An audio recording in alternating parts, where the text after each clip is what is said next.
آئے گا، اور بہو اگر ماں بن گئی ہے تو یہ حدیث اس کے لیے بھی ہے۔ تو مرد کو بیلنس بنانا ہوگا کہ ماں کا بھی لحاظ رکھے اور یہ جو ماں بن چکی ہے اس کا بھی لحاظ رکھے۔ ایسا نہیں ہے کہ اس حدیث کے لحاظ سے آپ اپنی بیوی پہ ظلم کریں، اس پر طعن و تشنیع کریں، اس پر زور لگائیں، بلکہ مرد کو بیلنس بنانا ہوگا۔ اور اسی بیلنس کا نام ہی تو اہدنا الصراط المستقیم ہے۔ نماز میں یہی نہیں کہتے اللہ ہمیں سیدھے راستہ چلا، اور یہ سیدھے راستہ ہے، سیدھا راستہ کی دعا کرتے ہیں، اور اسی صراط مستقیم کو بیلنس کرتے ہیں۔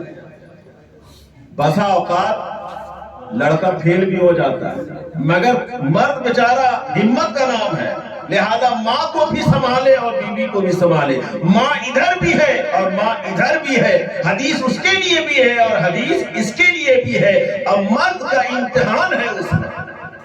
لہذا ہم اور آپ دعا کریں ان لوگوں کے لیے جو اس امتحان سے گزر رہے ہیں۔ سبحان اللہ، امتحان سے گزر رہے ہیں۔ بسا اوقات معاملہ پھنس جاتا ہے، مگر جب یہ بات میں ان سے کیا تو خاموش ہو گئے کہ آپ نے صحیح کہا، یہ حدیث صرف ماں کے لیے نہیں بلکہ اس کے لیے جو سب کے سب ماں بن چکی ہے۔ تو بات آئی ماں کی پرورش کے تعلق سے، تو ماں زیادہ حقدار ہے۔ اللہ کے رسول نے ایک نہیں، دو نہیں، 3 مرتبہ فرمایا، اور یہ آپ غور کریں، اللہ تبارک و تعالیٰ نے 1,24,000 انبیاء کرام انسان کے رشد و ہدایت کے لیے بھیجا، انسان کی ہدایت کے لیے بھیجا۔ وہ تمام انبیاء کرام اپنی والدہ ہی کی گود میں تو پلے، اپنے والدہ ہی کے گود میں تو پرورش پائے۔ وہ تمام انبیاء کرام اپنی والدہ کے گود پر پرورش پائے۔ آخری وقت میں جب اللہ کے رسول صلی اللہ علیہ وسلم تشریف لائے، ان کی تشریف لے جانے کے بعد اولیاء کرام کا سلسلہ چلا، چاہے وہ خواجہ غریب نواز رحمۃ اللہ علیہ ہو، یا غوث پاک علیہ رحمت رضوان ہو، یا بابا فرید الدین گنج شکر رحمۃ اللہ علیہ ہو، جتنے بھی اولیاء کرام ہیں وہ تمام کے تمام اولیاء کرام والدہ ہی کی پرورش کا نتیجہ ہے جو اس مقام پر ہے۔ کیا آپ نے نہیں سنا بابا فرید الدین گنج شکر رحمۃ اللہ علیہ، بابا فرید الدین گنج شکر رحمۃ اللہ علیہ کا تعلق شکر سے بہت زیادہ تھا، چینی سے بہت زیادہ تھا۔ ان کو ان کی والدہ نے کہا بیٹا اگر تم نماز پڑھو گے تو اللہ تعالیٰ تمہیں شکر عطا فرمائے گا، چینی عطا فرمائے گا۔ ان کی اپنی والدہ کے حکم کے مطابق وہ مصلی میں کھڑے ہو جاتے ہیں۔ جب وہ مصلی میں کھڑے ہو جاتے ہیں، نماز ادا کرنے لگتے ہیں، نماز پوری ہو جاتی ہے، مگر خواہش کیا تھی کہ مجھے شکر مل جائے گا، مجھے چینی مل جائے گی۔ جب وہ سلام پھیرتے ہیں، مگر وہ والدہ بڑی کرب و اضطراب میں ہے، بڑی پریشان ہے، میں نے اپنے بیٹے کو چینی کے لالچ میں، شکر کے لالچ میں مصلی میں تو کھڑا کر دیا ہے، مگر شکر آئے گی کیسے، شکر ملے گا کیسے؟ اگر اسے شکر نہیں ملا تو پھر یہ نماز چھوڑ دے گا۔ دیکھیے وہ والدہ کیسی تھی، کیسے اپنے بچوں کی پرورش کیا کرتی تھی۔ آج اپنی والدہ، اپنے والدین کی کا آپ جائزہ لیں تو ایسی والدہ آپ کو نصیب نہیں ہوگی۔ آج نماز کی بات آتی ہے تو نماز کی طرف لے جانے والی جو چیزیں ہیں ان چیزوں کی طرف والدہ کا دھیان کم ہے، مگر آپ اپنے ان کے والدین اگر اپنے بچوں کو نماز کی طرف لائیں گے، کیونکہ نماز مکمل طور پہ ادب کا نام ہے، احترام کا نام ہے۔ اگر وہ بچہ نماز میں کھڑا ہو گیا اور انتہائی درجے کی جب وہ سجدہ رب کی بارگاہ میں کر لے گا تو نماز انتہائی درجے کے ادب کا نام ہے، تو واقعی اللہ توفیق بھی دے گا کہ وہ اپنی ماں کی بھی قدر کرے اور اپنی والد کی بھی قدر کرے، کیونکہ نماز مکمل ادب ہے۔ مگر آپ غور کریں شکر آئے گا کہاں سے؟ جب وہ نماز سے جب سلام پھیرتے ہیں تو ان کی والدہ ایک دن تو رکھ دی تھی مصلی کے نیچے شکر، جب مصلی پلٹا تو شکر مل گیا، دوسرے دن کھڑے ہوئے تو دعا کرنے لگے آج تو میں شکر رکھنا بھول گئی ہوں، کہیں شکر نہیں ملی تو بیٹا نماز نہیں پڑھے گا۔ مگر اللہ کو کچھ اور ہی مقصود تھا، اللہ کو کچھ اور ہی مطلوب تھا۔ جو ہی سلام پھیرتے ہیں، مصلی جو ہی پڑھتے ہیں بابا فرید الدین گنج شکر رحمۃ اللہ علیہ، تو شکر کا خزانہ ہی انہیں دکھتا ہوا نظر آ رہا ہے، شکر کی بوریاں ہی بوریاں نظر آ رہی ہے۔ اس وقت سے ان کا نام پڑ گیا بابا فرید الدین گنج شکر رحمۃ اللہ، یعنی شکر کا خزانہ۔ پتا چلا نگاہ ولی میں وہ تاثیر دیکھی، بدلتی ہزاروں کی تقدیر دیکھی، مگر ان کی والدہ ولیہ تھی، ان کی دعائیں قبول ہوئی۔ ان کی والدہ ولیہ تھی، رب کی بارگاہ میں دعا کیا، اے اللہ میرے بچے کو شکر سے سرفراز فرمایا۔ شکر ایسی ملی کہ وہ پڑیا میں نہ تھا بلکہ گنج شکر تھا۔ گنج کا معنی ہی خزانہ ہوتا ہے، گنج شکر یعنی شکر کا خزانہ ہی نصیب ہوا۔ نماز پڑھنے لگے۔ آج ہم اپنے بچوں کو بھی اسکول بھیجتے ہیں لالی پاپ دے کر، جب وہ نرسری ایل کے جی یو کے جی میں ہوتا ہے اسے دیا جائے، وہ آگے بڑھے گا، جب وہ کامیابی سے ہمکنار ہوگا تو اسے لالی پاپ سے زیادہ ٹیسٹ اور لذت اپنی کامیابی سے اسے ملے گی، مگر شرط ہے کہ اس کو آگے بڑھایا جائے، اس کو آگے دیا جائے۔ وہ والدہ شکر نہ رکھی مگر ان کی دعائیں قبول ہوئی، اور وہ اپنے وقت کے بابا فرید الدین گنج شکر رحمۃ اللہ علیہ کر لائے۔ نعرہ تکبیر، نعرہ رسالت، جشن غوث الورا کانفرنس، نعرہ تکبیر، نعرہ رسالت۔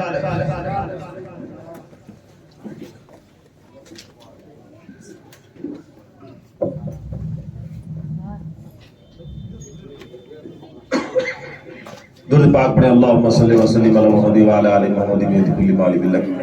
المختصر یہ میں کہنا چاہتا ہوں کہ ان کی والدہ نے ان کے لیے دعا کیا، وہ آگے بڑھے۔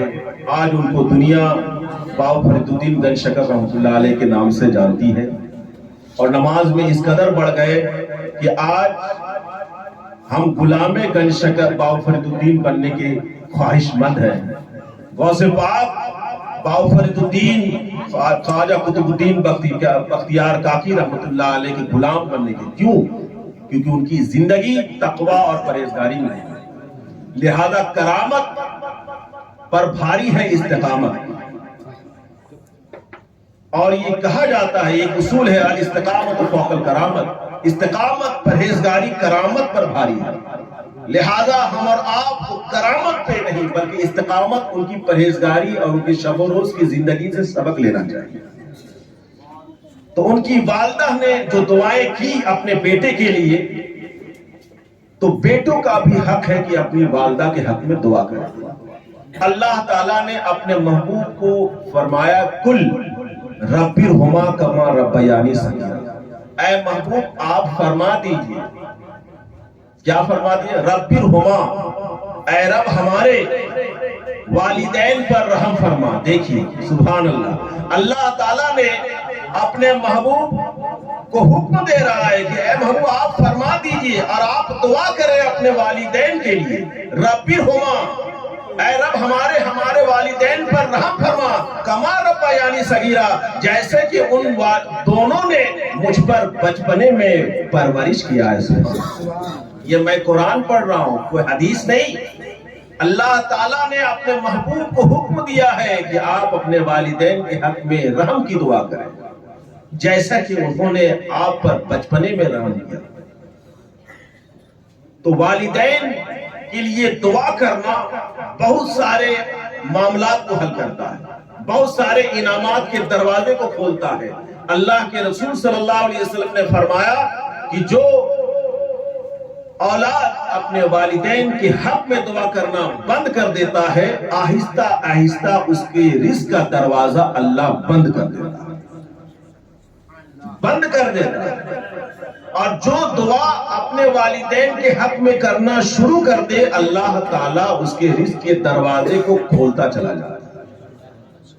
لہذا ہم اور آپ اپنا جائزہ لیں کہ ہم والدین کے حق میں دعا کر رہے ہیں یا نہیں کر رہے۔ اگر کر رہے ہیں تو آپ اس آیت کریمہ میں عمل کر رہے ہیں، کیونکہ اللہ تعالیٰ نے اپنے محبوب کو حکم دیا کہ آپ اپنے والدین کے حق میں دعا کریں، رحم کی دعا کریں، جیسا کہ ان دونوں نے آپ پر بچپنے میں رحم کیا، اور بچپنا کا مرحلہ آپ نے دیکھ لیا کہ بچپنے میں آپ کی خواہش اگر پوری ہوئی تو ماں باپ کے زیر کفالت آپ کی پوری ہوئی، اور آپ بڑے ہو گئے، کروڑوں اربوں خربوں کما رہے ہیں، اگر کوئی چیز اگر لے رہے ہیں تو وہ آپ کی خواہش پوری نہیں بلکہ ضرورت پوری ہو گئی۔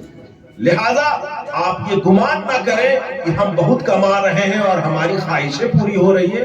آپ کتنوں کما لیں مگر آج ہی کپڑا آپ اپنے پہن پڑیں، مگر بچپنے کا آپ غور کریں تو آپ کی والدہ آپ کو کپڑا پہنایا کرتی، تو اس وقت کا مرحلہ خواہش پر تھا اور اس وقت کا مرحلہ ضرورت پر۔ لہذا خواہش آپ کی جب پوری ہوئی ہے بچپنے میں تو ان کے حق میں دعائے خیر کریں۔ اگر دعا نہیں کریں گے تو بہت سارے معاملات آپ کے حق میں آ سکتے ہیں۔ اللہ تعالیٰ نے قرآن مجید میں فرمایا کل یوم ندعو کل اناس بامامہم، میدان محشر میں ہر شخص کو اس کی والدہ کے ساتھ میں پکاروں گا۔ پتا چلا کہ دنیا میں جتنی نعمتیں ہیں وہ تمام کی تمام نعمتیں، چاہے وہ زمین کے شکل میں ہو یا گاڑی کے شکل میں ہو، کسی جائیداد کے شکل میں ہو یا آپ کے باپ کی ہے، دنیا میں اگر کوئی نعمت ملے گی تو آپ کا کہ باپ کا پتہ پوچھا جائے گا، آپ کے باپ کو بلایا جائے گا، تمہارے والد کہاں ہیں، لیتے آؤ، تب تمہارا اسکول میں ایڈمیشن ہوگا۔ تم اگر گاڑی لینا چاہتے ہو تو تمہارے آدھار کارڈ میں تمہارے باپ کا کیا نام ہے، والدہ کا نام آدھار کارڈ میں نہیں ملے گا۔ تو یہ دنیا کا آدھار کارڈ ہے کہ ہر چیز آپ کے باپ سے جڑی ہوئی ہے، مگر میدان محشر میں آپ کو جنت ملے گی، جنت میں جو کوثر ملے گی، جنت کی جو انعامات ملیں گے، وہ تمام کی تمام چیزیں سے آپ سرفراز اس وقت ہوں گے جب آپ کو رب تبارک و تعالیٰ آپ کی والدہ کے ساتھ پکارے گا، مگر آپ کو آپ کا رب پکارے گا، مگر آپ کی والدہ ناراض ہوتے ہوئے آئے، مایوس ہوتے ہوئے نظر آئے، تو کیا آپ کو جنت ملے گی؟ کیا آپ کو جنت کی نعمتیں ملے گی؟ کیا جنت کی فیسلٹیاں ملے گی؟ نہیں ملے گی۔ پتا چلا ہم دنیاوی معاملات سے جب جڑتے ہیں تو والد کا پتہ پوچھا جاتا ہے، آخرت کا اگر معاملہ آئے گا تو والدہ پوچھا جائے گا۔ اور یہ میں نہیں بلکہ اللہ تعالیٰ نے قرآن مجید میں فرمایا یوم ندعو کل اناس بامامہم، قیامت کے دن ہر شخص کو اس کے امام کے ساتھ، امام بنا ہے سے، ویسے تو امام صاحب کے ساتھ بلائے جائیں گے، اب ان کے ساتھ آپ لوگوں نے کیا ویوہار کیا ہے؟ اگر امام صاحب اگر ناراض ہو کے آئے تو مقتدی کی تو جو ہوگی سو ہوگی، مگر امام کا لفظ بنا ہے سے، اور سے بنتا ہے امی، امی بولتے ہی ہیں۔ تو اسی آیت کی تفسیر میں حدیث آئی ہے کہ اللہ تعالیٰ میدان محشر میں ہر شخص کو اس کی والدہ کے ساتھ، امی کے ساتھ، اور امی اگر مایوس آئے گی تو آپ اپنی خیریت لے لیجیے۔ اب الجنت تحت اقدام الامہات، جنت ماں کے قدموں تلے ہے، تو کیا رب تبارک و تعالی دیکھ رہا ہے کہ اس کی امی ناراض، یعنی اس کا آدھار کارڈ کمزور ہے، تو کیا آخرت میں آدھار کارڈ کمزور ہو جائے، ماں نہ رہے، ماں ناراض رہے، تو کیا اس کے ذریعے سے وہ فیسلٹی مل سکتی؟ نہیں مل سکتی۔ دنیا میں آدھار کس قدر زور پکڑا ہوا ہے وہ آپ کو معلوم ہے۔ اب تو آدھار آپ کے ووٹر آئی ڈی کارڈ سے بھی جوڑا جا رہا ہے۔ آپ کہاں جا رہے ہیں، کدھر جا رہے ہیں، مگر آپ جنت جائیں گے تو آپ کے والدین الحمدللہ ثم الحمدللہ زندہ ہیں، تو آج ہی اپنے آدھار کارڈ کو سدھارنے میں لگ جائیں، یعنی اپنے والد کا احترام کریں اور اپنے والدہ کی خدمت کریں، کیونکہ عبادت سے جنت ہے اور خدمت سے خدا ہے۔ عبادت میں نماز بھی ہے، زکوٰۃ بھی ہے، حج بھی ہے، روزہ بھی ہے، تمام تر عبادات کا بدلہ جنت ہے، مگر خدمت کا بدلہ خدا۔ پتا چلا خدا آپ کو اگر ملے گا تو خدمت سے ملے گا، اور وہ خدمت کے سب سے زیادہ اگر حقدار ہے تو والدہ ہے۔ ایک مرتبہ، دو مرتبہ نہیں بلکہ 3 مرتبہ اللہ کے رسول نے فرمایا اس کے بعد والد ہے۔ لہذا ہم اور آپ اپنے والدین کی خدمت کریں، کیونکہ خدمت سے خدا، ہر شخص کا مقصد ہے خدا۔ اور الحمدللہ ثم الحمدللہ مرحوم مغفور طاہر صاحب کے بچوں نے اپنی والد مرحوم مغفور کے اصال ثواب کے گھر سے منعقد کیا۔ اللہ تبارک و تعالیٰ ان کی روزی روزگار برکت عطا فرمائے، اور جن کے والدین حیات سے ہیں اللہ تعالیٰ ان بچوں کو اپنی والدہ والدین کی خدمت کرنے کی توفیق عطا فرمائے، اور اگر ناراضگی ہے تو ان کو منانے کی بھی توفیق عطا فرمائے۔ آمین ثم آمین وما علینا الا البلاغ۔